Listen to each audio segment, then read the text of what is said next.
Okay, so we're going to be talking about the heart and small intestine officials today. And the heart and small intestine, as part of the fire element, should always be looked at in terms of, in the context of the fire, right? The summertime. So depending on the latitude we live on or at, will depend, sort of how much transition there is between seasons. But even near the equator, there's still a summer and a winter, even though it's the change is very minute.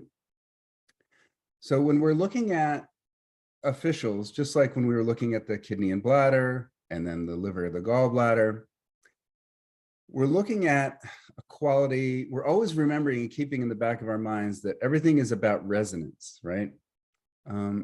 Certainly the ancient Chinese, like every other human being, likes their categories and their types, and we need a certain amount of organization and structure in terms of, how we think about things, because if we're going to apply it, then you need to apply it according to certain theories and principles.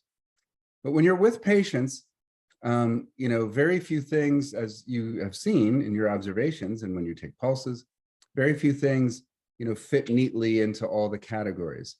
So you're really looking at what resonance or resonances are predominant. And so when you're thinking about the functions of the officials, you're thinking about officials that all sort of resonate in a similar way to the seasonal or energetic qualities of that element. And so, as you know, the fire is about maturity and therefore propriety, right? Because when we're mature, we have the good sense enough to kind of gauge, the situation and what's required of the situation. That's Li propriety, right? Giving every situation its due.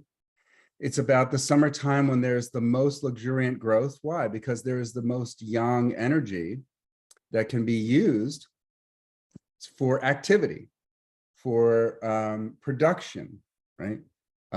For the fulmination of expression, or at least the maturation process of the expression that begins to move, just begins to sprout in the springtime, right? So now this is when you can kind of tell what plant a plant is, because it's maturing enough where it's not just a sprout with a couple of little tiny leaves and a stem. Now you're starting to begin to see some fruit. You're beginning to see some full-grown leaves, right? And now you can, and other features of the plants and the animals, and people sort of reach a kind of a peak in terms of their identity and expression. So now you get a sense of like what a thing is, who a person is. So one of the themes that I've seen a lot in clinical practice is, to what degree is a person able to be appropriate to gauge propriety? To what degree are they able to kind of like live in themselves, like they're starting to mature? They may not have hit their peak yet, maybe they're in the early stages of the fire in their life, or in terms of like the phase that they're going through at the moment, right? Because we go through different phases of our life, regardless of our age, right? Some people go back to school at 50, right? But there's a quality of maturation where like, oh, something is coming into its own. Or on the flip side, people are kind of behaving in relatively childish ways in terms of their behaviors or the speech patterns they use. I have a patient who's in her 70s that, she's like, I need to go to the little girl's room. And she puts on this little sort of cutesy voice, right? While she says it. I mean, she's a full grown woman. And anytime she needs to use the restroom, she puts on this like little girl voice and needs to go to the little girl's room. I thought that was really interesting. It's like, okay. So just like little bits like that, right? Another big theme is connection, a quality of partnership. There's this quality of like, we're all in this together, right? We're co-conspirators, right?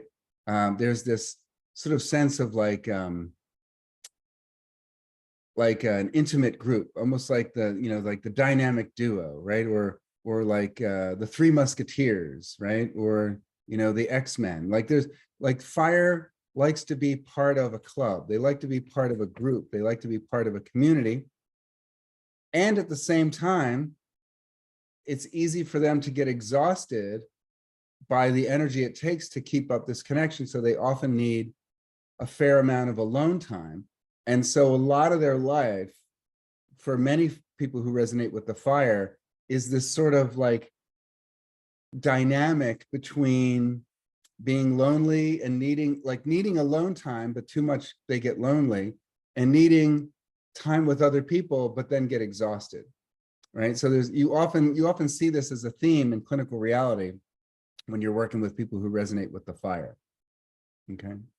And then there's another aspect, which is about, loosely in English, we call it control, but I think it's really more about order versus chaos. And if you think about the fire energy is outward, right? Not just up and then out of the wood, but just outward, like visual light. You know, you look at a light bulb, the light bulb doesn't just shine in one direction, right? We need to specially manage the beam, right, to get it to shine in one direction. Like in a heightened state, that would be like a laser or a flashlight or a torch, right?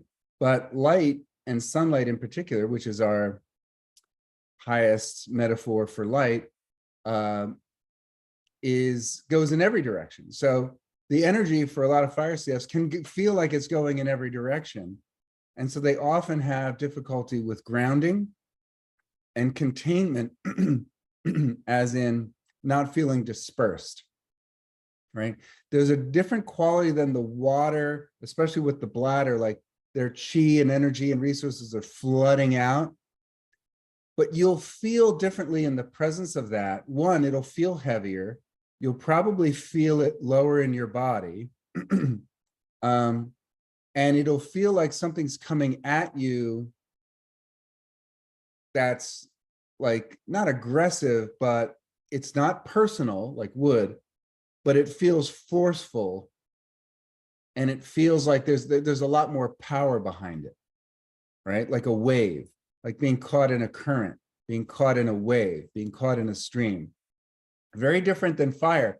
Fire is more ebullient, more lighthearted. You'll just feel it, like probably if you're body sensitive, you'll feel it higher in your body, like maybe chest upwards. It won't feel personal, but it'll feel like not personal as in like who you are as an identity, as an individual, but personal as in directed to you and directed at you. And it'll feel a little bit more disorienting. And there'll be a quality of, to some degree, warmth, either very cool or very hot or somewhere in the middle. With water and wood, you don't get this quality, this energetic quality of like warmth, as in withness, right? Like part of a team. If any of you have ever played team sports, right? You know that like what they call like the locker room is really important. Like how do you and your teammates gel together psychologically in terms of your personalities, in terms of your ways of being, right? Is it combative? Is it harmonious? Is it like one person saying, you know, like it's all about me and not making it about the team? Or if you're part of a club or an organization, right? There's always going to be people that like wants everybody to get along. They're generally more of the fire CS. And it will feel different than Earth, because Earth is more like, I want everyone to get along so I feel comfortable. But the fire CF's really not so much interested in comfort, but a sense of connection. And you'll feel that generally through the eyes. Whereas like the water, you'll feel that kind of like the waist and below. The wood, you'll feel it's like more directed at you, and it's more about like your personal identity and your like, are you good, or there's some quality of judgment to it, right? Fire, you don't feel judged. You just feel like somebody wants your attention. I don't know. I don't watch a lot of TV, but there's a show called Modern Family. It's been around for years. And there's the, I don't remember their names, but it's the gay male couple. And there's like the real big guy. He's a quintessential like fire CF. He wants to be in on everything. Like he wants everybody's attention and love. right? He wants to be adored. He takes things personal, but it's more like, am I like part of the group? Am I included, right? Or am I rejected? Am I on the inside or am I on the outside, right? And they feel, and you feel like more of a quality of like joy versus sadness along that continuum, right? So I don't know if you've ever seen that show, but he's really good at that, at playing that sort of like vulnerable, like wants to be friends with everybody, right? I think his name is Cam. Cam, that's it. Yes, the big guy. Yeah. Yeah, that guy is hilarious. So that's a good example, right? So these are some of the qualities that you'll see in like sort of psycho-emotionally and in terms of like the quality of presence in a lot of fire CFs. Now, to briefly distinguish fire, sovereign fire from ministerial fire, right? Sovereign fire is the fire of the sovereign, right? The supreme controller, the heart, as well as its closest minister, the small intestine. Ministerial fire is the term used for the other two ministers of the pericardium and the triple heater. One way of thinking about and differentiating people that resonate more with 1 and 2, or heart, small intestine versus pericardium, triple heater, I think a clue to that is found in the 6 divisional pairings. So you guys have learned about the 6 conformations or the 6 divisions, right? There's the Tai Yang, Yang Ming, right? Xiao Yang, Tai Yin, Xiao Yin, and Jui Yin, right? And so each of these pairs can give you some insight into not only the functionality on the physical level based on where the channel goes, because it's sort of like one big channel seen through the lens of above and below, right? Hand and foot. So with the heart is hand Xiao Yin, hand minor or lesser yin. And that is paired with the kidney, foot Xiao Yin. The small intestine is hand Tai Yang paired with the bladder, foot Tai Yang. Whereas pericardium, that's hand Jui Yin paired with the liver, and then triple heater is hand Xiao Yang paired with the foot Xiao Yang, the gallbladder. So you've got both heart and small intestine paired with water officials, and you've got pericardium and triple heater paired with wood officials. And I think this gives us some insight as to the qualitative expression of patience in the room. And so one of the things, and I'll talk a little bit about other ways that distinguish them, but one of the ways like heart and small intestine show up is when I'm with them,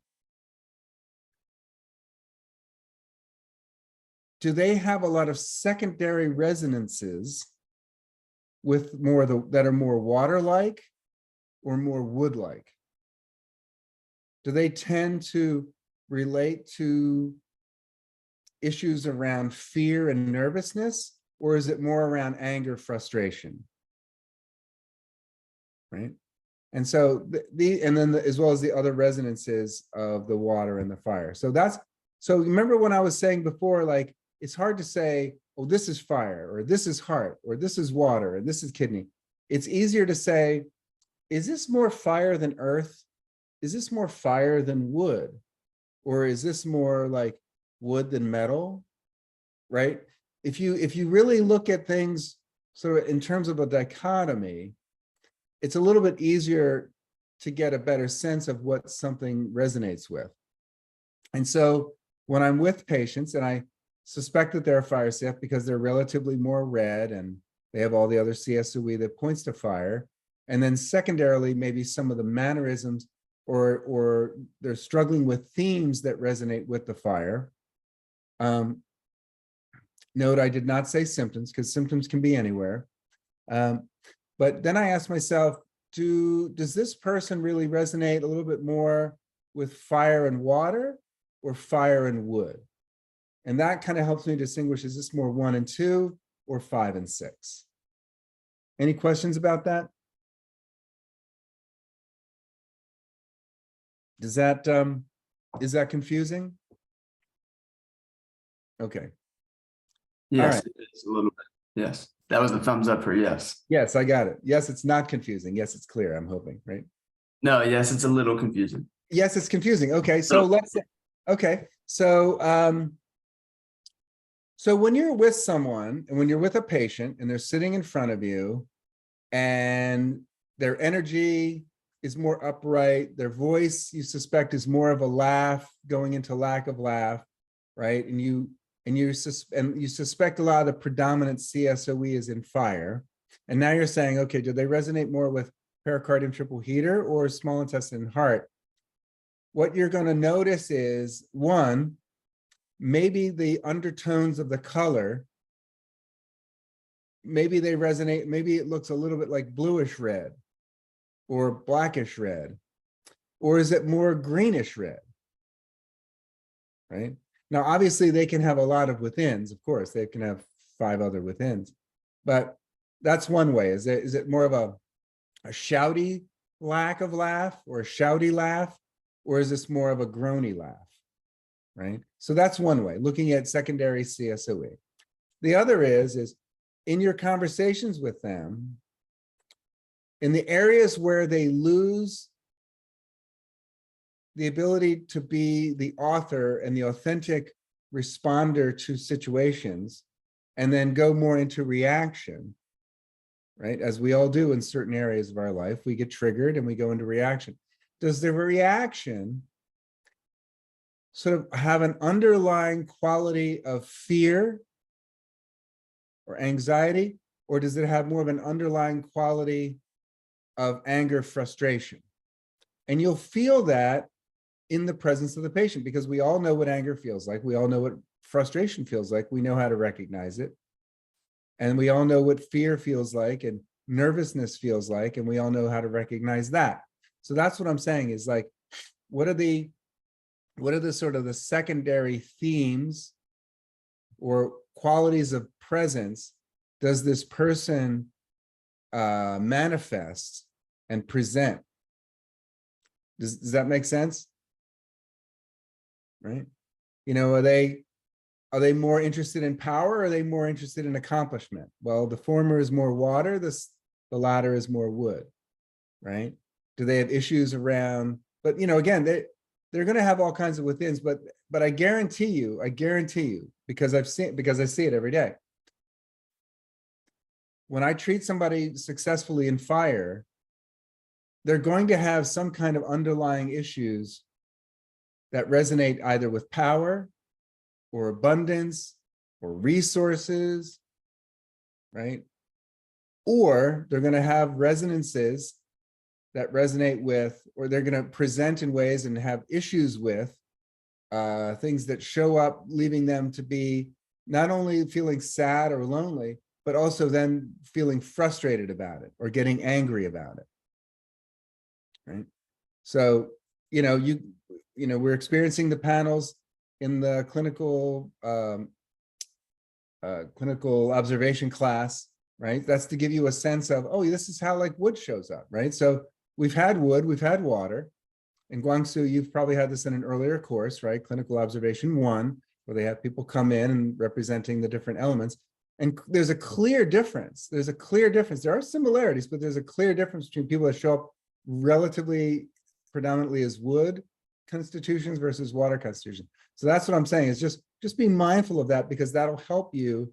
I don't want to belabor it too much. We'll move on, but that'll help you kind of distinguish, you know, what the themes are around. Because 5 and 6 also are more about, they're more external, right? They're relatively more external, right? Pericardium's the envoy, right? Was it the minister and envoy, right? Now I'm blanking out. But yeah, so they're the minister and the envoy. So they're like the Secretary of State. They do work at home, then they go out into the world. The triple heater, you know, is the guardian at the gate, at the limits and of the Shen awareness, right? So they're much more about creating harmony. They're like the thermostat that creates harmony with the exterior world. So 5 and 6 thematically, and we're going to cover this next time, this is more sort of externally oriented, and this is more oriented towards how they relate to other people. 1 and 2, they still have aspects of the fire in terms of they want to be in relationship with you, but they're more in charge. They're more sort of self-possessed. They're more self-focused. And they're not as easily upset by what goes on around them in the surrounding social environment, because they're more sort of focused on themselves and creating order and calm for themselves. 5 and 6, like that guy Cam, he's very much like a pericardium triple heater. Like he's very outwardly focused. Small intestine heart is more inwardly focused. So you won't feel as like someone's trying to like scoop you up and pull you in. That's more pericardium triple heater. That's another one. Also with eye contact, small intestine heart is much more direct, sustained eye contact. Pericardium is more like, you know, they look at you, then they look away, then they look at you and they kind of look away, they look at you, they look away, right? Because that steady eye contact makes them feel more vulnerable. But if you're resonating with the supreme controller, like you want people to bow to your will. You want people to submit to you. You want people to like you to serve you. It's not like, oh, I'm serving the relationship. Does that make sense? So there's a more regal quality that resonates with some aspect of control or in chargeness. And then with small intestine, we'll get into that in a bit. So the heart is that it holds the office of the Lord and sovereign. The radiance of the spirit stem from it. So you guys have seen the heart character, right? It's just like this line like this, like sort of like a big L, like a flat L. And then there's the 3 strokes, which are like the 3 heartbeats. And there's no flesh radical here, right? The flesh radical is that sort of like boxy shape with the 2 lines. So this is the organ that contains the spirit. It's about light. It's about radiance. It's about warmth. It's not about anything material, ever. There's no flesh radical. Sometimes that flesh radical also relates to the moon. And the moon is that which reflects light, right? It's a physical body that's close to the earth that reflects the light of the sun. The heart is more about the sun. It represents the heavenly warmth, the heavenly light, the heavenly heat. And again, you know, when we often see the supreme controller or a president or a leader, you know, they're generally pictured like higher up, right? We don't ever see them like talking to us from the basement, right? that would just be weird, right? So this is really all about the spirit, the non-structural heavenly aspects of being. That means the presence that one radiates naturally without any effort. When you walk into a room, even if you're not a fire CF, you do have a heart, you do have a small intestine, so you carry that energy. So as soon as you walk into a room, you radiate a quality of presence. That's under the domain of the heart. So the heart is contained inside the earth of the body. It's the spirit within the body. So problems occur when the spirit is floating out of the body without a home, and that's anxiety. If you've ever come across somebody who's having an anxiety attack, a panic attack, they really seem like they're out of their body. They seem disassociated. They seem ungrounded, right? Their energy is flying out in all directions, right? So anything that's like floating and ungrounded relates to the fire and is rooted to some degree in the heart. So this might be like insomnia, mental disorders, palpitations, anxiety, right? Another aspect of the Xiao Yin is the water tempers the fire so it doesn't burn out of control, right? That's why we need these yin fluids to keep us cool. If you've ever been dehydrated, if you've ever had a high fever, you know that you get a little wonky headed, right? It's hard to think clearly. Your attention kind of rambles. Maybe even your speech is affected, right? The heart opens to the world in the tongue. So it gives us the capacity to enunciate words and to form thoughts and to speak those thoughts with a sense of intention and awareness. So you may get babbling, insensibility, like people ramble, babble, like when they're out of it, right? That's the heart ungrounded. There's not enough water to temper that fire, so it burns out of control, or there's not enough earth to contain it, right? So the heart fire not being grounded in the watery aspects, right? This means that the heart and the kidney are not connected. And the implications of this on a grander life scale is your Shen, your sense of awareness, is not able to look within yourself. That's self-reflection, self-introspection, right? This is thinking about yourself, looking down into your Jing to see what my potential is. This is someone who doesn't know who they are, is never really at the right place at the right time. They're always struggling. They're using their resources unwisely, and their life is very scattered and unfocused. Now, it's interesting that the heart, before the Neijing, was an earth organ, as it's said to be like the container of the spirit, right? And the breath of the spirit is in a vessel of clay, right? This is from like older texts. And so later on that's, that understanding has been a little bit transformed.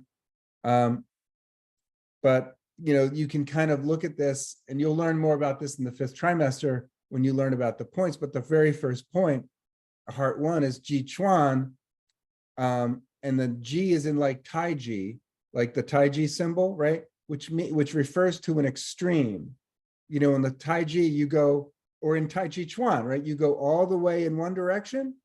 And then as soon as you reach the end, the limit, the extreme end, then you move back in the other direction, right? When you reach the height of Yang, you've reached the extreme end of Yang, then you move down into Yin.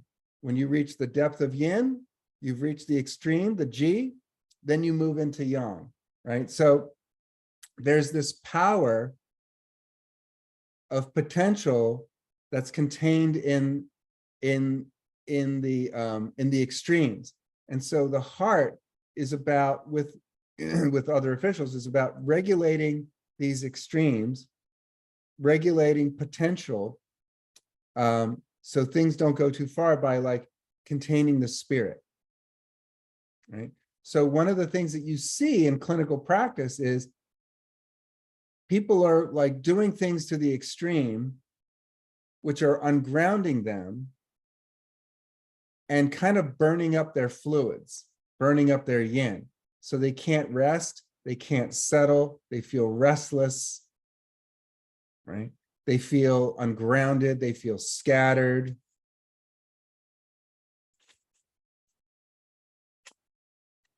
And so G is also the name of the center of the known universe, right? Because it was, this was also like the part of the name of the pole star around which all the heavens circulate. It's the pivot around which everything else spins. That's also why it was related to the earth, because the earth holds the center and manages the cycles and the movements of the periphery and transitions from the center to the periphery and then from the periphery back to the center.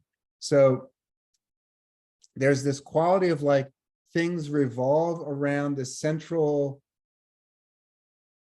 force. And that's sort of like what the supreme controller is, right? They are at the center of the community, of the country, of the kingdom, right? You are the center of your universe. So if someone like is annoyed at you, says, what do you think, you're the center of the universe? And you say, well, actually, I am. I am the center of my universe, and you're the center of your universe. But now we have to figure out how to, like, you know, what do you call it? Like orbit together. Now we're a binary, you get into a relationship with someone. Now you're a binary system, right? You're two suns spinning together. I like it very much. Yes, right? So that's this quality that you often feel in the presence of heart and small intestine CFs, is that they feel sort of like magnetic in a bit, like they are commanding their world to rotate around them, and they are in control. And that's the order, because if you look at the spheres, if you look at the solar system, and then you look at this part of our galaxy, and then you look at the whole galaxy, right? There's an order to the movements. Everything is in its place and in its time, and moves in its own fashion. And there's very little, and of course there's always some deviation, right? Because the heart loves spontaneity, right? If it was always the same, never changing, it'd be dull, right? So the heart she likes spontaneity. And that's another thing that you'll feel in persons, like that there's this quality of like this spontaneous arising of who they are and what they're saying, so they can really be in the moment, and they can go here and there and there and here, because they're so tuned in. Their Shen is so aware that they're able to kind of like move around. But there's a quality that you'll feel in the 1 and 2 person, that there's a quality of orderliness, or on the flip side, out of balance, chaos. They're not able to, by the power of their presence, not by force, not by will, that's more water, not by their efforts, but actually just by their presence, which requires no effort. How much effort does it take you to simply walk into a room and be? If you're healthy, it takes 0 effort, right? Now, if you're a water CF, you're looking at like, who's the most powerful person here? And then how do I dominate them? Right? Or on the flip side, you completely disown that, like, well, they're the most powerful person, so I'm going to stay the hell away from them, right? Right. So this is the thing, is like they have managed to, just by their very presence, life orders itself around them. They're able to be at the right place at the right time in the right way. Like this is like when you're about to leave your house, and then the Amazon truck driver just pulls up and goes, oh, here's your package. Oh, thanks. Because you were just like right there. Right. And then you're coming up to the light, and the light just turns green. Like, oh yeah, okay. Right. Right. So it's like, all these things. I'm not saying like everything goes your way, but in a way, like you are so in the flow of things that it feels like everything is going your way, because you're not resisting anything. So when you do pull up to the stoplight, you're like, oh, this is perfect. Now I can get my sunglasses. Oh, and now I can get that thing out of the glove box. Right? You're not like, oh, I can't move. That's wood, right? But you're like, oh, this is great. Now I can like, pull the wallet out of my pocket, or I can get this thing out of my purse or whatever. Like, oh, there's this quality of like perfect timingness to it, because they're so in the flow of things. There's no resistance. That's the Wu way. So things flow around you, and you flow with things, and that's the quality of the fire with the water. You're so aware of the river that it just disappears. You're just flow. You are the flow. Right. All right. So the character depicts this organ, this heart with 3 beats. It represents an empty vessel or space that's surrounded by the Shinbaolo, right? Which I'm sure I'm not pronouncing correctly, but that's the pericardium, right? The heart protector, right? And so the heart is this empty space filled with light, i.e. Shen, i.e. awareness, right? Like, and we even talk about this, oh, like the light bulb went off. Oh, I became suddenly aware of something, right? Or the curtains were lifted, right? So that we have this innate understanding that illumination means awareness, that no longer something is hidden, right? That's yang, right? Now it's sunny, I can see. When it's dark, I can't. So there's always this quality of like, there's something that's illuminated and there's something that's hidden. So in a lot of fire CFs, you'll get this sense that like they're showing you what they want to show you and not showing you what they don't want you to see, right? Now, in balance, any experience that resonates with heartbreak is not a heart phenomena, it's a pericardium heart protector phenomena. The pericardium takes the blows for the supreme controller that stands in front and protects. Because in a sense, one quality of light combined with the radiance of the heat of the sun, warmth, on a human level is understood as love. Love is the radiance of warmth from one person to another person, and that radiance is completely and utterly unrestrained and is about the oneness. There's no judgment in love. It's not reached the wood yet. It's not reached the two yet. This is the radiance of heaven. The sun doesn't go, well, I'll shine on you, but you've been a bad boy, so I'm not shining on you. Right? The sun doesn't do that. Shines on saint and sinner alike, and it doesn't even care. The heart cannot feel heartbreak. It's an empty space filled with light and love. How do you injure an empty space? The answer is you don't injure an empty space. You can't injure. I can be in my kitchen, which is a very spacious room. I can fire a gun. I can wave a sword around. I am not injuring the space inside my kitchen, right? The heart protector is what feels the injury. So in Western medicine, in Eastern medicine, a lot of what they call heart problems in the West is actually heart protector problems in the East. Angina, atherosclerosis. This is not a heart issue. This is a heart protector issue. It affects the vessels. It affects the meat of the heart, right? So if you've ever been in love, all of a sudden, like you just stop making distinctions about the person. You're not focusing on the details that make you separate from them. You feel connected. And that's the byproduct of when the office of the Lord and the sovereign, when the sovereign is holding its office, right, of being in control.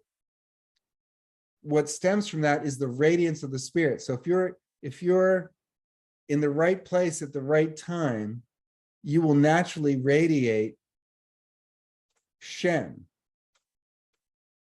And people will feel that as warmth, similar to how we feel under the sun. It's beamed at us, but it's almost not personal. But if you've ever been in the presence of somebody that holds great power or holds a very high level, you kind of want to be in their presence. You want them to see you as special, right? Like everybody wants to be close to the king or the queen, right? And it's not something that you can really articulate. It's just something that you feel in their presence. And when you're in their presence and when they're in balance, they seem to know just what to say in just the right way at just the right time, because they're so tuned in, which allows propriety to emerge. Right?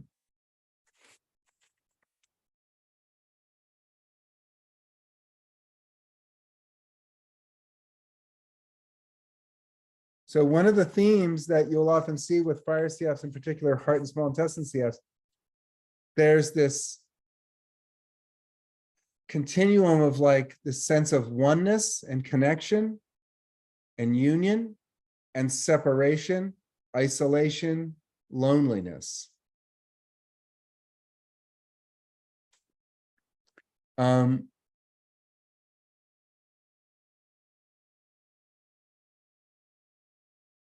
Let's see.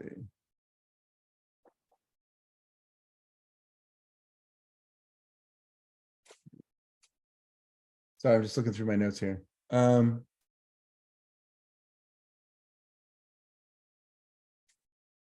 Yeah, I think that's the main thing about heart. There's this quality of sovereignty. Am I in charge of my life? Am I able to create order out of the chaos to some degree that allows me to just simply be present? And can I, ironically and sort of counterintuitively, be so present to the moment that I'm able to tune into that, connect to it, be one with it, so I can give the moment what it needs without any resistance, without any judgment, which creates separation, without any desire for power to overpower it, which creates separation, or try to manage it so it makes me comfortable, which creates separation. Right? Or do I try and make it like right according to the proper standards, which creates separation? But can I just be with it as it is? And so this is why this quality of acceptance is very powerful for people who resonate with the fire, and the desire to be accepted, because we tend to project onto others what we want them to treat us within the ways that are important to us. So if my nature resonates with ultimate acceptance to the point that it sees no separation and that we're one, there's a part of me that's going to want that from you. And if I don't get that, I'm going to be disappointed by that, or I'm going to be hurt by that. And if I'm a fire CF, it's going to have the flavor of like the fire resonances, right? So you can kind of get a sense of, is this person relating to the fire in 1 and 2? Because what is important to them is this quality of order and propriety, but also spontaneous. Because if you're completely in the moment, you have to be spontaneous, right? It's like if you've ever watched improvisational sketches or comedies, like the improv, like there's no script, there's no plan. And guess what? There's no script or plan in life. I mean, there's the plan that we'd like, and then there's the way life shows up. So you have to be ready. You have to be like an improv specialist, right? You're in a hurry, you're running late. Oh, there's a traffic jam.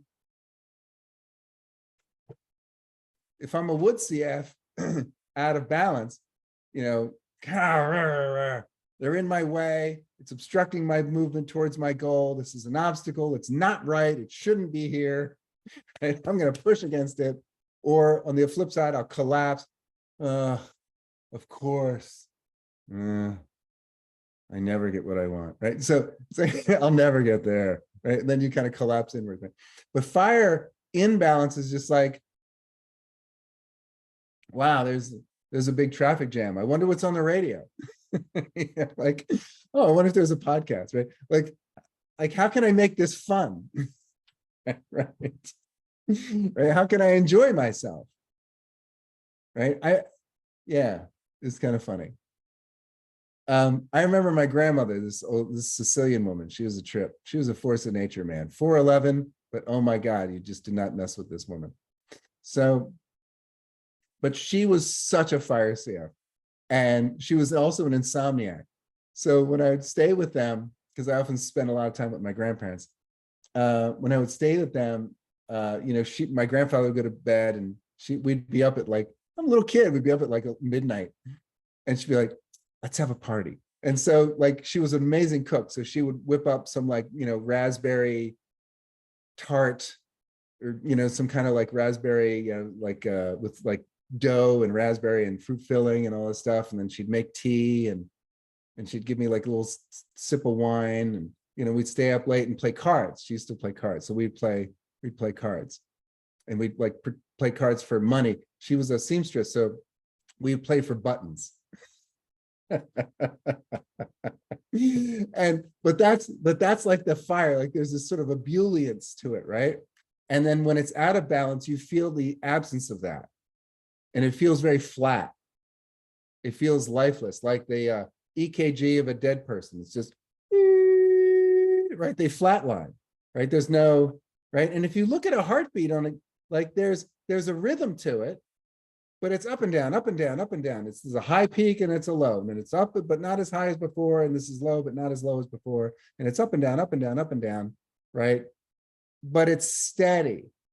So this is the person's ability to be so tuned into the moment. They can be spontaneous. They can go with the flow of life because they're already at one with life. There's no resistance, wu wei. And then that lack of resistance, the no chi going to that, to resisting it, to try and force control, to try and force order, that chi is then liberated so they can just radiate, right? And just move with the flow of things in a way that, things are always different and dynamic. Every moment is different, but there's a steady rhythm to it, right? And that's also the power of the lungs working with the heart and the upper jiao to create a routine and a rhythm, right? The up and down part, that's the heart. The steadiness this way is the lung, right? But again, if I get up out of my chair and I run, like, oh, there's an ice cream truck, like I run out to the like good humor guy, like I want my heart to start beating faster, like, because I'm running now. And then when I stop, I want my heart to slow down because I'm resting. So life is dynamic. We want things to change, but we want things to change in an orderly, appropriate way. Like when I lay down in the middle at night to go to bed, I don't want to feel my heart racing and beating really hard. That's not appropriate, right?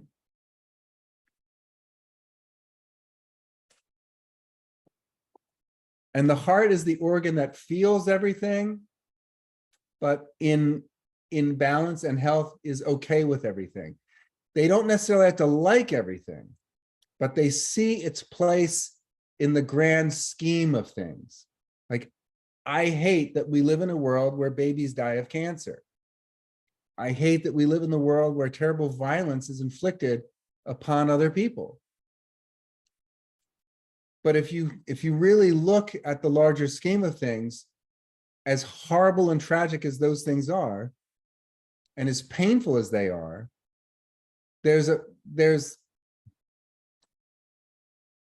it's all part of the larger movement of life. And there's an order to it. That doesn't mean we can't be wood and fight for change and equality. That's not what I'm talking about. I'm not talking about resignation. I'm talking about being okay with the situation enough to know when to take action and to what kind of action. But if I'm resisting everything, I can't be with it enough and present to it enough to know how to spontaneously respond to it. Because I might be stuck in wood, judging it. I might be stuck in like the imbalanced part of fire, where I feel hurt by it, I feel separated by it. And now my Shen awareness is dispersed and onto other things, right? I'm distracted. I might go into earth about it, where this makes me feel, like I don't have enough. I may feel abandoned. I may feel very uncomfortable, right? And now it's about creating comfort and a sense of nourishment in the midst of this. So I might get excessively needy and not tuned into the situation. Or I might go into metal, where is this different quality of judgment, or like disdain, right? Like this will not do. And then I become like sort of more aloof and disconnected from it, right? Or water, I go into fear, and I either try to overpower and dominate the situation, or I flee. or I get paralyzed, right? So it's this sense of oneness with things is not like, it's like, it's okay, but it's not okay. So like if something bad happens,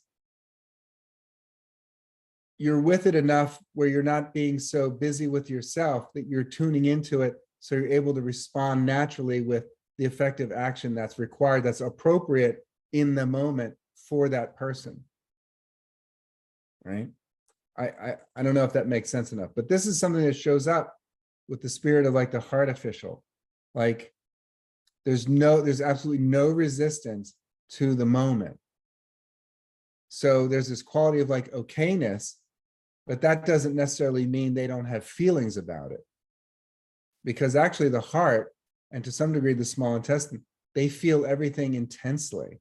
The heart is the organ system that feels every emotion. Right? It feels the frustration and the anger of the gallbladder and the liver. It feels the nervousness and fear of the bladder and the kidney.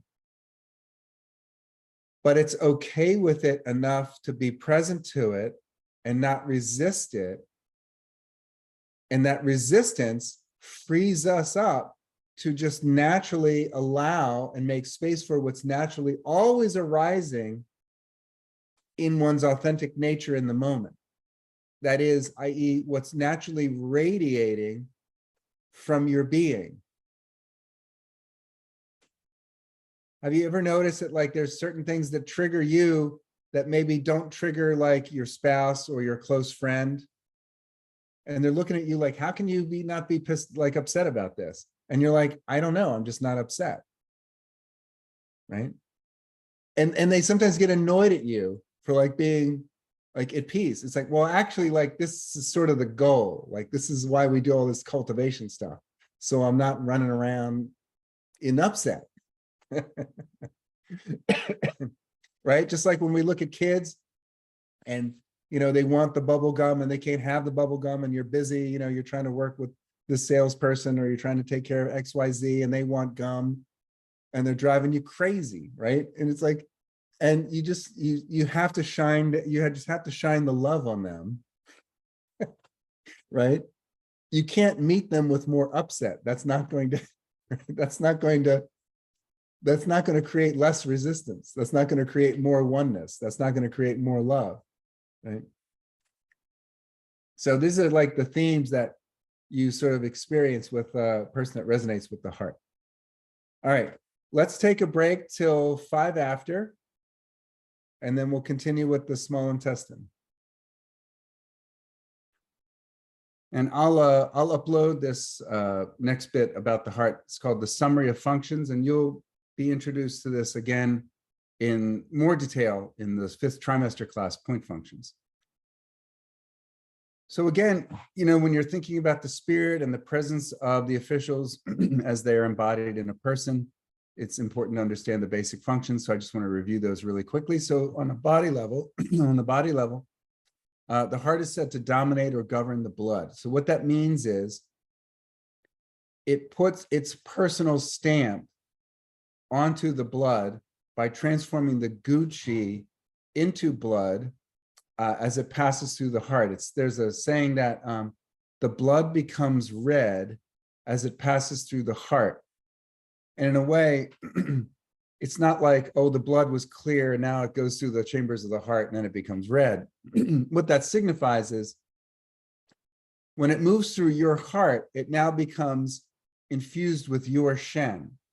So in a way, the heart, with the support of the pericardium, circulates the Shen through the blood. It's sort of like the blood is like the solvent for the gas of the Shen or the light of the Shen, right? And the blood is circulated by the heart along with the help of the pericardium, and then to some degree, the lung and the spleen and the liver in terms of its force, lung, in terms of its containment in the vessels, maintaining the integrity of the vessels, that's the spleen, earth, and the timing of the circulations of the flow is governed by the liver. And the blood vessels depend on the heart chi and blood to be able to kind of pulse in a way like the heart. And if you remind me, I can send you this article that I found, that the heart is not a pump, because the heart doesn't generate enough force to push the blood all the way through the entire body. It just doesn't generate enough force to do that. So in a way, there's like this sort of minuscule peristaltic action in the vessels that helps to pump the blood through the vessels around the body, right? It's said to manifest in the complexion, right? So there's a lot of blood vessels in the face. So if it's very bright white or dull or lusterless, that means there's a blood deficiency, right? If there's a sort of a bluish, purplish quality to the complexion, that's often considered to be heart blood stagnation or stasis. If there's a lot of redness, that's considered to be heat, as well as maybe like red features like acne, rosacea, that's heat in the blood level in the heart.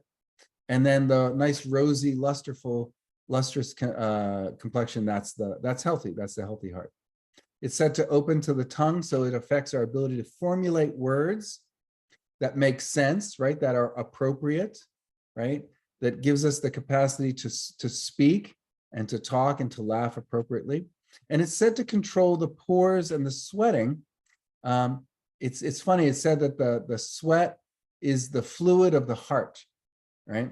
Because the heart, working with the triple heater, maintains the internal temperature of warmth and cool, heat and cold, right? And so along with the kidneys, right, which help to generate the fluids, and the stomach to produce the fluids, the heart controls the appropriate release of heat by activating the pores and to sweat, right? Which helps to cool the body, which keeps us contained, which keeps us in a state of ease, right? Just like if you've ever been like a hot day and you're outside and it's like really hot and you're sweating a lot, and then you sort of get into like some cool water or a cool shower. It's like you feel like refreshed and calmed at the same time, right? So that's what the sweat helps to do. It helps to refresh and calm the heart, calm the Shen, right? And interestingly, the blood and the body fluids have the same origins with the heart and the kidneys. All right, so on a mental level, the heart is said to house the mind, which gives us the capacity to be aware of what's going on in the moment. And that's another quality of fire is, especially with heart, is it's very important to them to know what's going on in the moment. And this gives, and that's facilitated by mental activity, consciousness, long-term memory, which is aided by the kidney, okay? The capacity to think, which is aided by the spleen, and aided by the liver to sleep, right? To be so at ease that one can kind of let go of that awareness to move back down into that sort of kidney liver realm, that more yin realm, right? Where the mind is quiet, the body is still, right? There's no sweating, right? We know that that's a sign of empty heat, right? And it helps us to feel like more at ease. So there's a quality of like the sun rises, the sun sets, right? Our awareness is active and then it goes dormant, right? And then of course the timing of that is assisted by the liver. And then the housing of the Shen gives us the capacity to be and to radiate consciousness, to radiate compassion. It gives us the capacity to accept all things and all circumstances, right? And to maintain a sense of order through a sense of deep knowing. And this is through its connection to the kidney. It's the inner wisdom, right? The knowledge that all things come to an end, right? My very life will come to an end. Eventually I'll go back into the abyss, as this body dies. So in a way, like we really see it as precious, but don't need to take it too seriously because everything is impermanent, right? And that allows me to kind of relax into the moment, knowing that every moment has a beginning, a peak, and an end, right? That these cycles continue and will continue beyond us. So we have a sort of a larger perspective on thing that can help us to draw a circle around all human activities, right? Like we don't have to like it. It doesn't mean we don't take effective action. That doesn't mean we, stand idly by passively, but we know what's the appropriate action for me to take in the moment. And so, for example, like a lot of people that come in with anxiety, they have sort of an overly heightened awareness, and they're kind of addicted to this overly heightened awareness about everything that's going on all the time. And I'm like, well, I would suggest let's try this.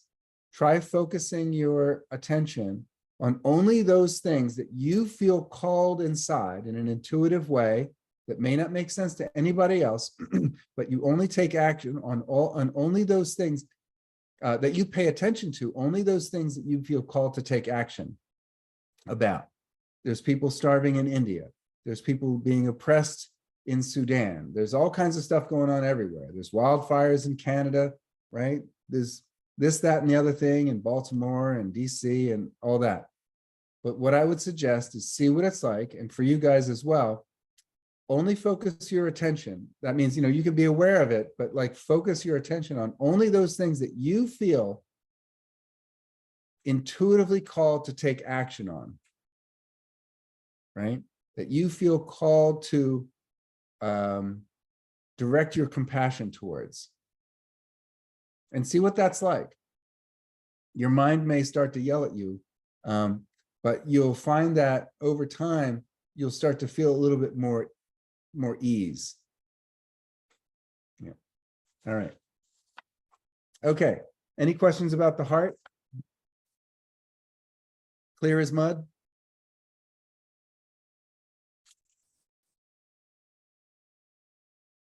All right. So the small intestine won't take as long.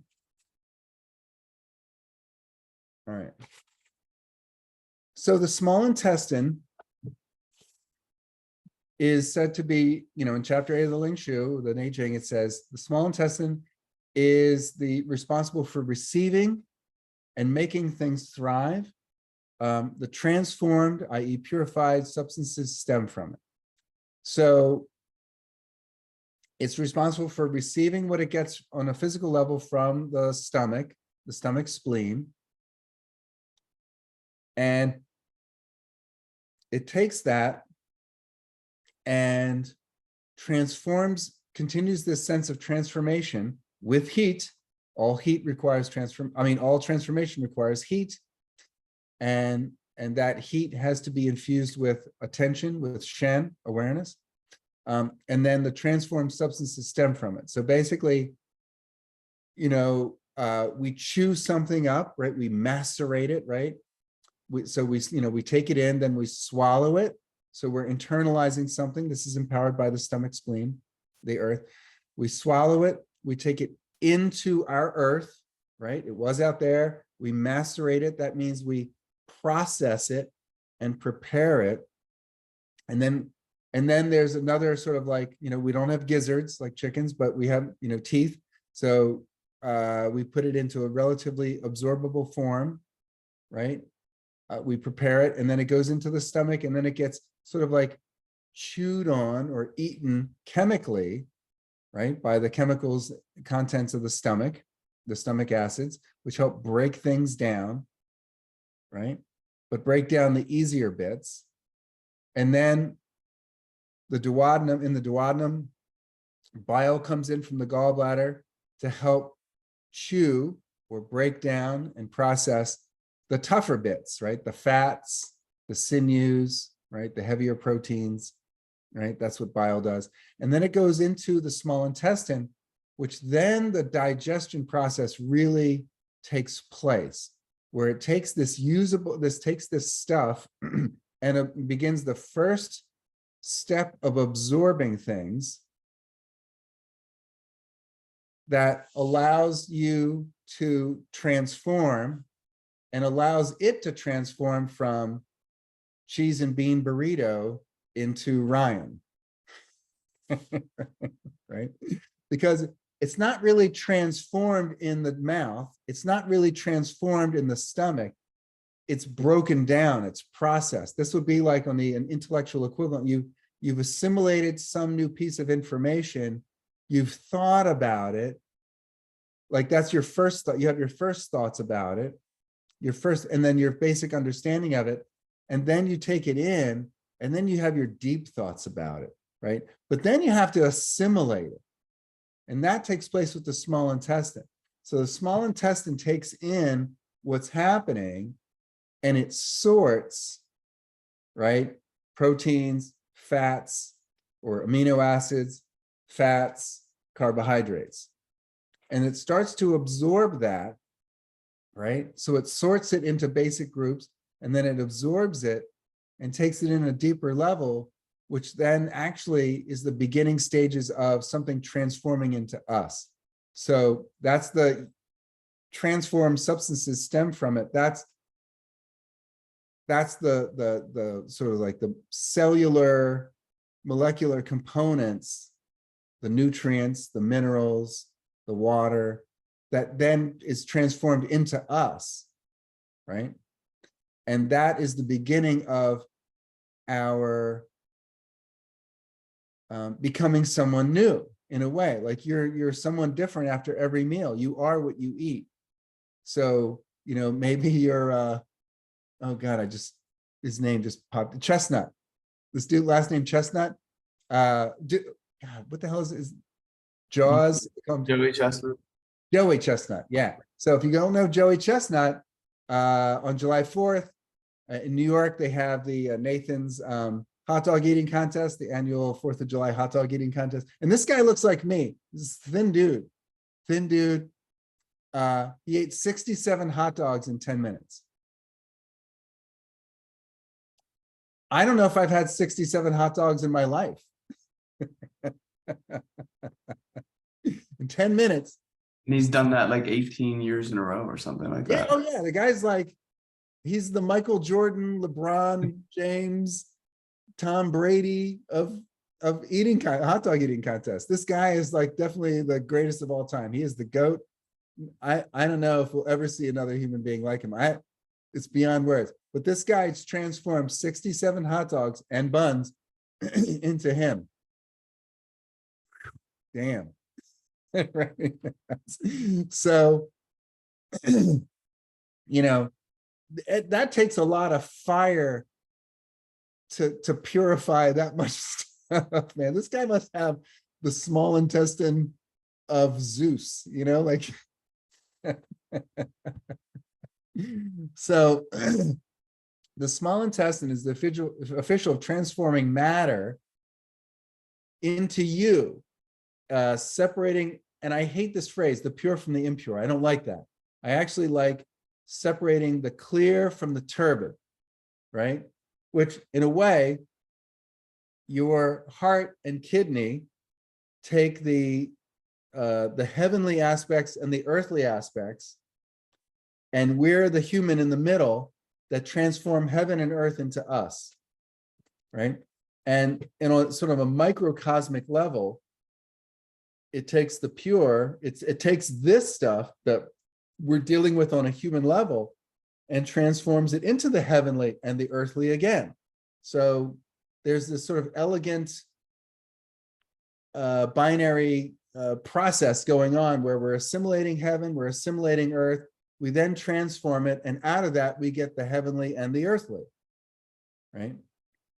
The turbid goes towards making our wei qi, and then some of that gets refined further, and some of that goes into waste, right, in the large intestine, and then the last bits are absorbed of like minerals and water, and then the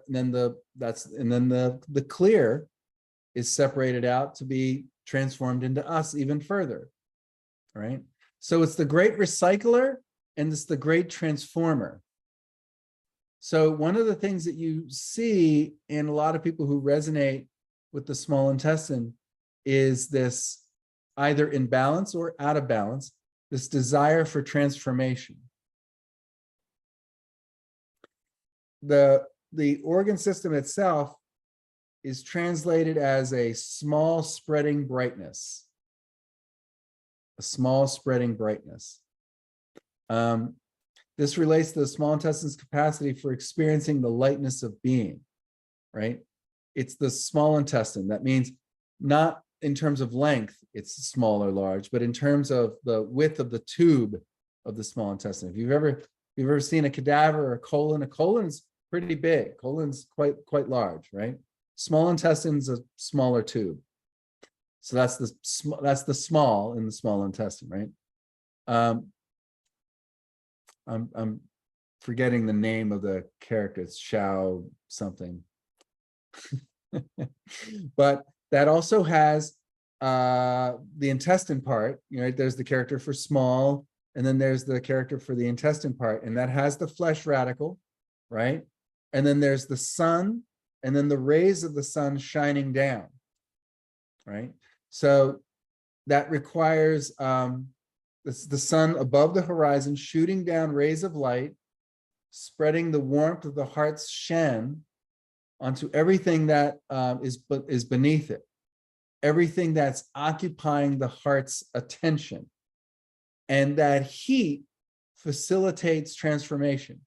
And anybody who's ever cooked a meal or made soup or made an herbal decoction, you don't like mix all the herbs with the water and then put it in the fridge, right? You don't put all your soup ingredients together and put it in the freezer, right? You don't put all your soup ingredients with the water together and you just sit it on your counter and then voila.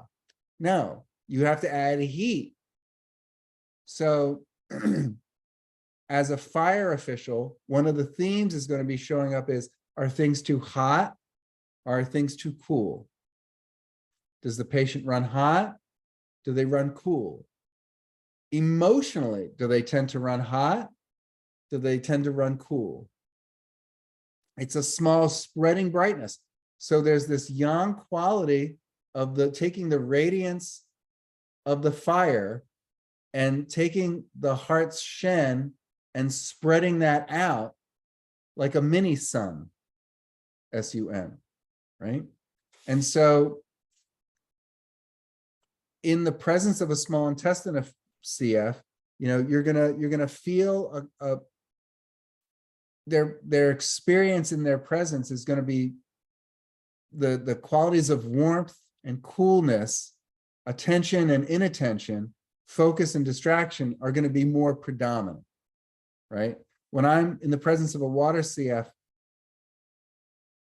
the main thing I feel in their presence is not this continuum or dynamic of warmth and cool.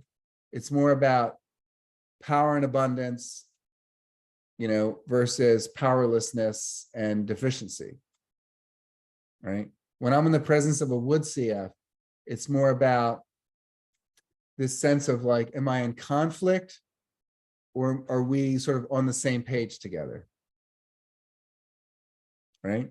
When I'm in the presence of a metal CF, it's more about, do I measure up? Am I worthy of their attention, right? Do they have disdain for me? Do they have respect for me? Or am I dismissed? Or am I allowed to be brought near, right? Earth CF, like, I feel a quality of like this sense of out of balance, like pulling on me out of a sense of neediness, wanting to be tended to, nourished, comforted, supplied with something. Or am I, like, are they craving sympathy or are they rejecting sympathy, right? Do I feel the sense of like being pushed away out of a sense of like abandonment, right? But with a fire CF, there's this quality of warmth, fun, like vibrancy, or, again, excessive or deficient. Are they manic? Are they restless? Are they shining too bright? Are they talking too loud? Are they saying things that are like inappropriate? Or are they are they sort of like pulling back? Do they feel flat, lifeless, lack of vitality, lack of joy, right? Sad, withdrawn, out of control, right? Given up, or distracted, not, they're not paying attention. They're all over the place, right? And so as the heart's closest minister, its job is to relate information between the heart and the world. And it must convey the sovereign's wishes to the other ministries with clarity. Similarly, the small intestine has to be able to take the heart's Shen awareness so it can look at or pay attention to what it's receiving from the stomach and saying, yeah, this, I recognize this is clear, I recognize this is turbid. So what you often see out of balance is that it mistakes the clear for the turbid and sends the clear to where the turbid should go and sends the turbid to where the clear should go, right? And that's going to create irritation and inflammation. A really dramatic example of that would be SIBO, right? These small intestine, bowel disorder. You can look it up if you're not familiar with it, right? But there's like a lot of the small intestine's unable to recognize what's useful and what's not useful, which should be passed on to the large intestine and what should be absorbed. Right? So similarly, what shows up oftentimes is when it's out of balance is a lot of confusion. And there's different types of confusion.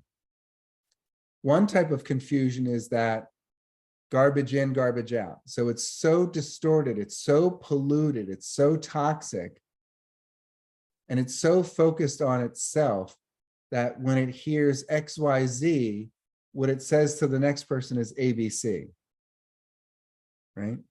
You may be in the presence of someone who is constantly telling you or getting annoyed at you for like being confused, but they're the ones confused.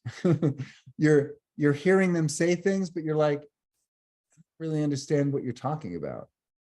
Or that's just not appropriate. Like we're not talking about this. I used to have this colleague, they were really funny. We'd be in a meeting or we'd be like a subcommittee of like 2 or 3, among the faculty to like get a project done. And so me and one other person would be like, okay, like, how do we integrate this into the curriculum? And then this other person would go, yeah, but what about the 8 extraordinary meridians? And we were like, but that's not what this meeting is about. This meeting is about how we're discussing it. But it's really important. They have to know this material. Like, yeah, we get that that's important, but that's not what this meeting is about. We're here to discuss these things. I think we should integrate it into like the 3rd trimester. I'm like, yeah. And then they say something and they're like, I don't really understand like what you're talking about. Like, so like, this is like a good example. Or like you're with a patient and you ask them like what their address is, and they start telling you about the very first place they lived and how they were bullied. Like, okay. All right. So they go off on these like weird tangents. It's like, it makes sense to them because they're making these associations. But what comes out is something like all twisted up. Right? And you'll see this a lot. So there's the confusion where they think they're clear and you're confused. Or there's the confusion where the clear and the turbid to them are not the clear and the turbid to you, and this is denial. They're not willing to, they feel hurt by what's happening in the present moment. So they go into a fantasy realm. They go into delusion. You only have $11 in your checking account. No, I can make money anytime I want. Like, okay. All right, well okay. So no, I really need to buy XYZ. Like, I'll just use my credit card. I'm like, all right, but like right now you're unemployed and you have $11 to your name. Right? So they're living in this sort of fantasy land to give themselves an artificial sense of joy and artificial lightness of being. Right? So these are like some of the main ways small intestine shows up. Integrity of communication, lack of integrity of communication. And again, small intestine 19, like this is the last point on the small intestine channel, right? Listening palace. So just as the heart opens to the world through the tongue, the small intestine works with the heart to bring the heart's desires, decrees into the world through speech. So the speech, if the small intestine is out of integrity, if it's polluted, if it's toxic, right? It distorts the decree of the heart. So the heart may say, move to Arizona or go to acupuncture school, but the small intestine gets the message so twisted up that what it hears is never live in Arizona, right? Or sell everything you own and live in your car so you can go to acupuncture school, right? well, that's half right, like, okay. Right? So like, I often have patients who will say, so I'll be like, okay, so like, let's make small incremental changes that are like easy for your system to integrate. And they'll be like, and then like, some time will go by and then they'll kind of revisit it again because they're distracted. So their conversation's all over the place and then they get back to it. And they say, okay, so yeah, so I can't wait to like, just empty out my entire fridge and spend $1,000 like on all this like new stuff and supplements. And I'm like, no.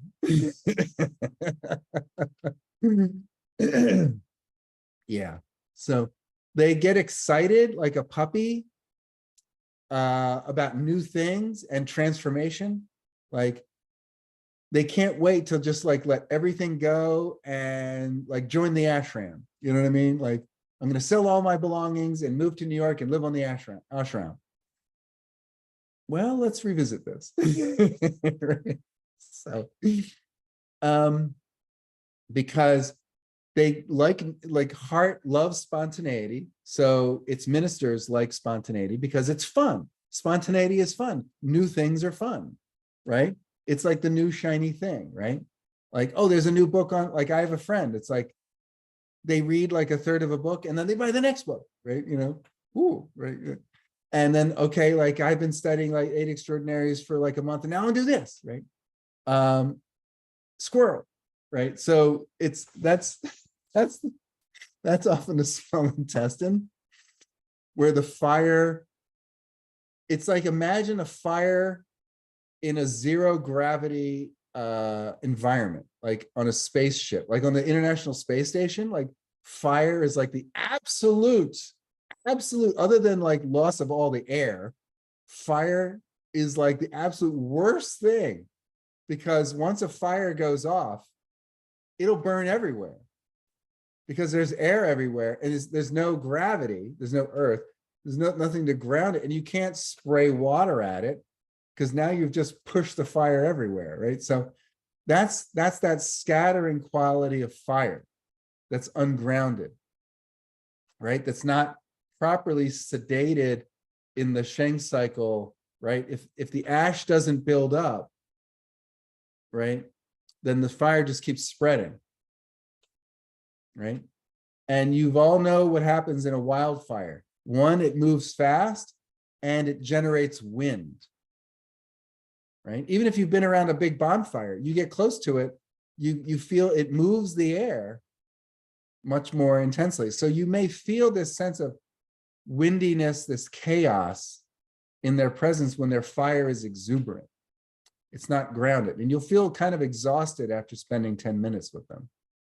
Like, I'll know I'm in the presence of a out of balance, like especially yang fire sip, because yang, small intestine, triple heater have tendencies more towards yang imbalances.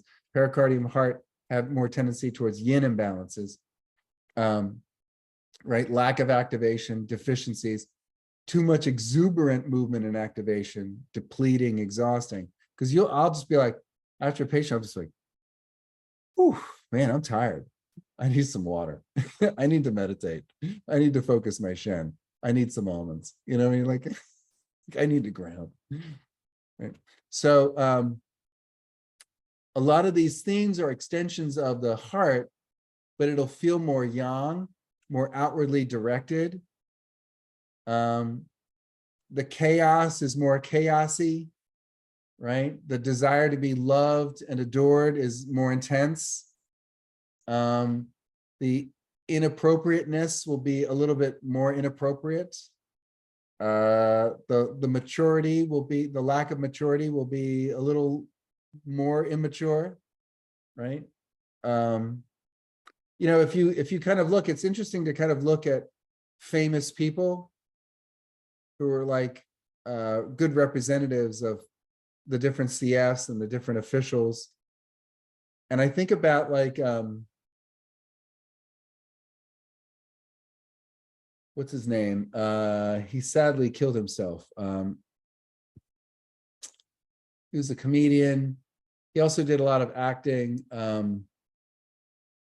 Robin Williams. Robin Williams. Thank you, sir. You're tuning in. He's a good example of a small intestine CF.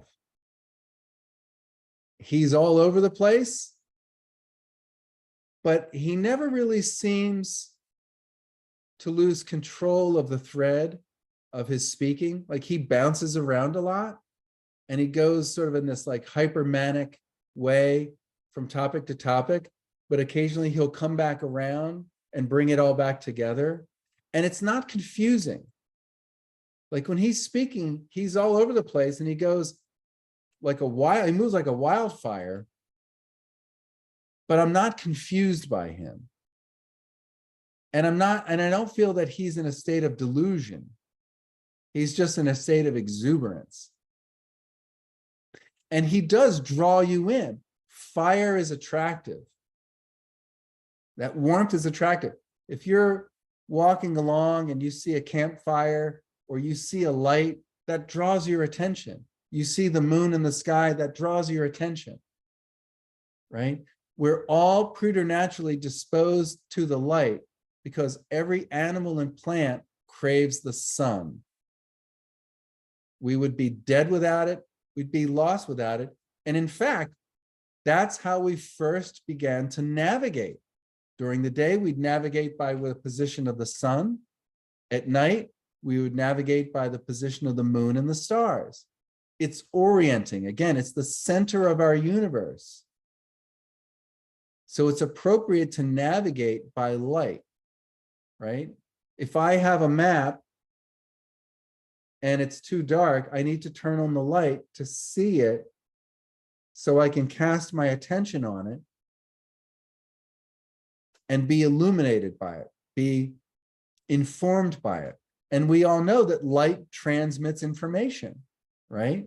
We use light. You can transmit information through light, through lasers, right?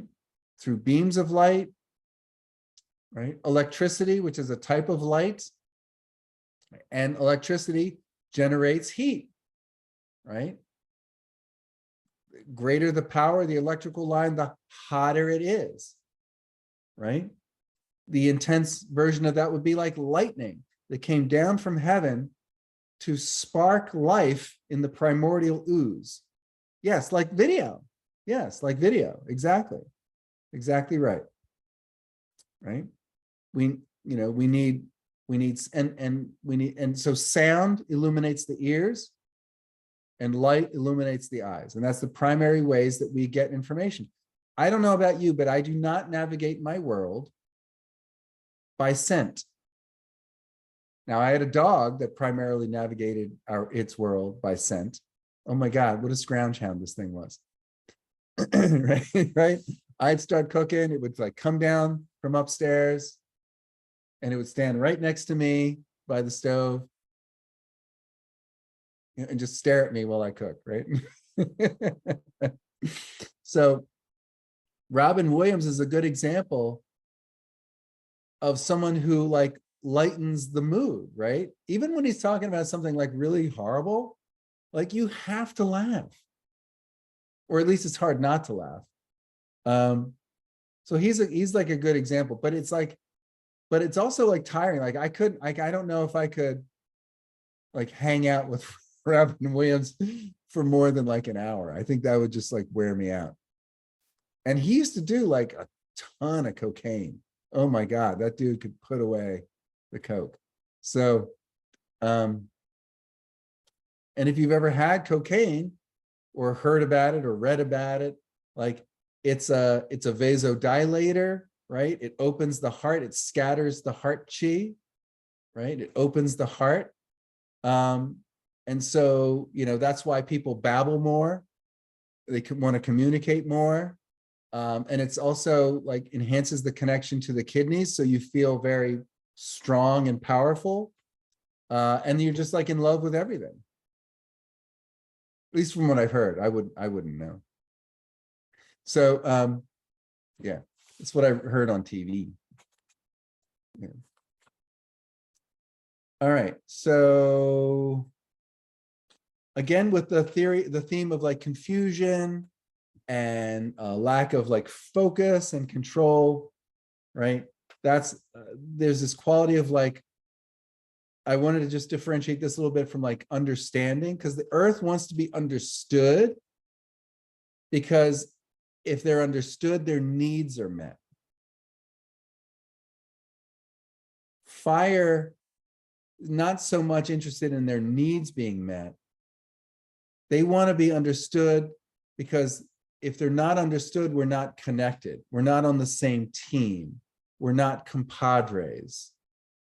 We're not united, right? Like if you're huddling in the football huddle and the quarterback tells you the play and you don't hear the play correctly and you hear left instead of right, you're gonna mess up, right? You're gonna be like, you're gonna create chaos, right? And every now and then you see this, like, or like a batter, you don't get like the signal properly from like the third base coach and you decide to bunt and they wanted you to like take the pitch, like, whoops, there's chaos, right?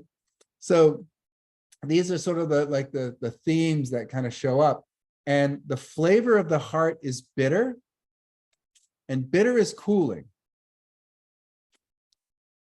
Bitter clears heat. So if you ever study herbs,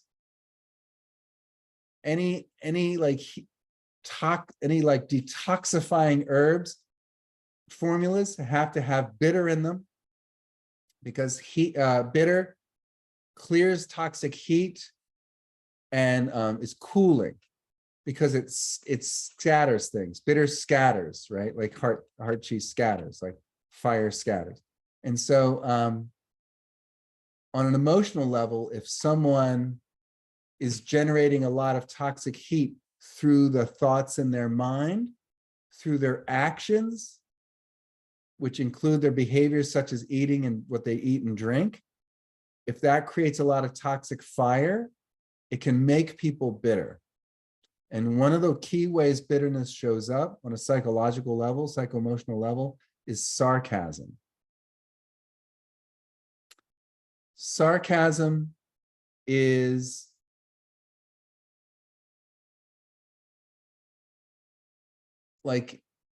used as a device to sort of like establish someone in like the supreme controller role. It puts them in charge, because the person hearing it isn't going to necessarily know for sure if they're serious or not. Oh, I was just kidding. Oh, I'm just teasing. Oh, I'm just kidding.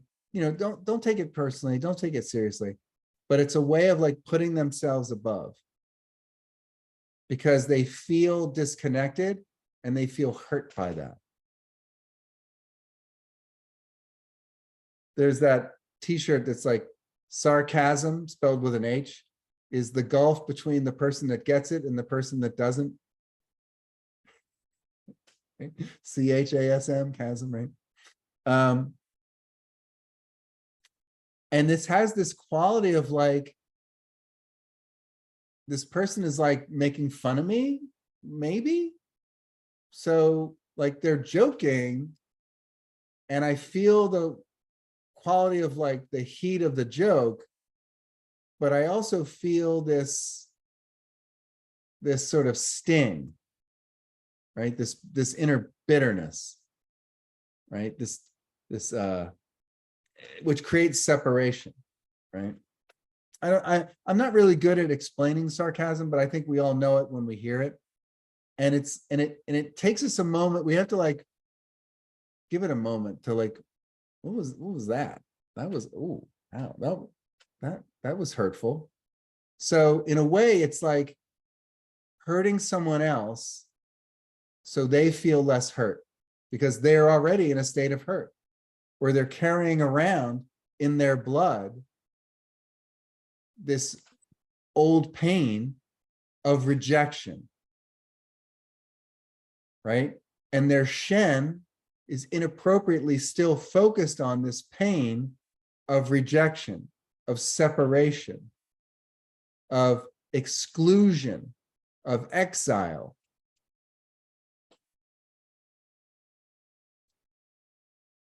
And that over time turns into toxic heat. And that toxic heat is destructive. And what does it affect most? The blood vessels. And then eventually, first the smaller vessels, then the larger vessels. So if a blood vessel becomes overly hot, the fluid is dried up, so the vessels become more brittle, less flexible. So they're easier to break. Or the transformation isn't occurring, so there's a buildup of toxic plaque in the vessels, which then also makes it more brittle, less flexible, right? And then eventually they break. And that's an aneurysm, right? Hemorrhage, right? Stroke, heart attack, right? It's part of the heart muscle is starved of the life-giving blood, which carries the Shen of love and compassion. And so they've experienced a loss of that. So they feel a little bit love-starved. So in the presence of a small intestine official, a little bit more than a heart official, because the heart's more about like order and control, and yeah, they'd like to be loved, but you know, they don't really like need your love. The small intestine like really needs your love, needs your attention, needs your adoration, needs your acceptance, needs your compassion, a little bit more than the heart. Heart's a little bit more self-involved. So that's another thing that shows up. And if they don't get that, they get bitter. They feel rejected, they feel excluded, and that bitterness often shows up as sarcasm.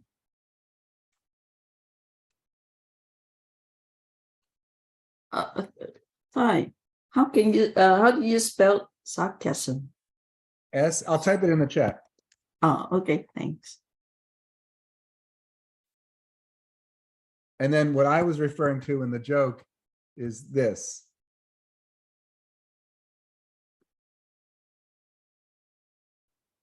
Right? Because chasm, right, is a gulf, is a space, right? Like a canyon. Yeah. All right. So the foo of any, you know, element that we talk about is going to maintain a lot of the primary themes of the Zong. But in clinical practice, it's going to be more outwardly directed. So their mind is going to be more outwardly directed. So like with a kidney and a bladder, you know, the je will for a kidney is more sort of inward focused. The bladder is going to focus their je will more on the exterior with other people, outer circumstances. With the kidney, it's going to be a little bit more of an internal experience, relatively.